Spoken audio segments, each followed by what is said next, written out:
My name is Melody. This is week 5 of my post-conference. A nursing situation I encountered this week was with a 91-year-old male that was admitted after an open and closed exploratory laparotomy.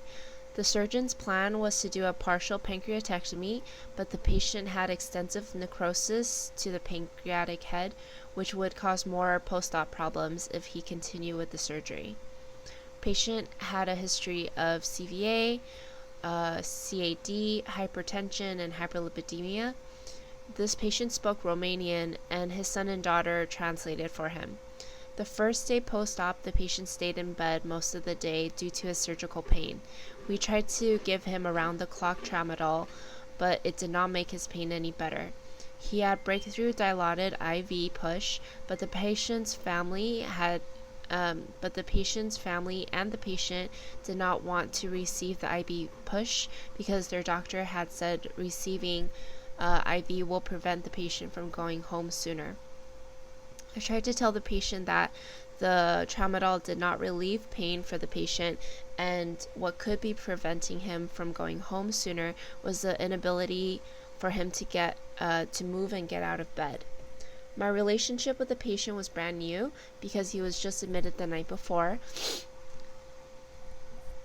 Some similar experiences are that most of my patients during this rotation were post-op abdominal surgery, but we had successfully got them out of bed because pain was controlled. My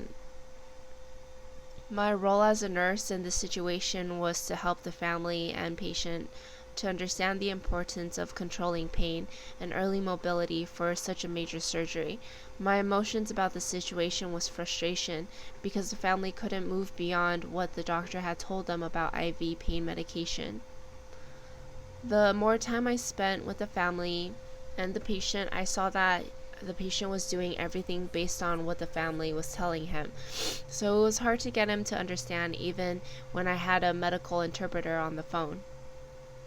In this situation, I noticed that the patient was more immobile with his pain still there.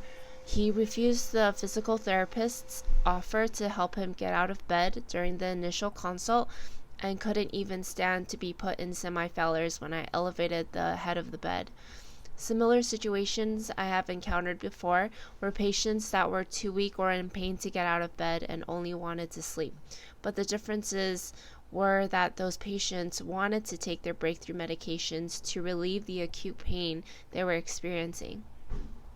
In this situation, I decided other information that I needed was for the pain management team to consult with the patient because maybe they were able to prescribe a regimen that the family was comfortable with. The team prescribed around-the-clock Tylenol and lidocaine patches for the patient. Since the patient had not passed gas yet and started developing heartburn after receiving clear soup for dinner, my observations led me to believe that the patient started to develop post-op ileus. My goal for the patient was to control his pain with this new medication regimen that was prescribed and attempt to get him sitting up in the chair at least.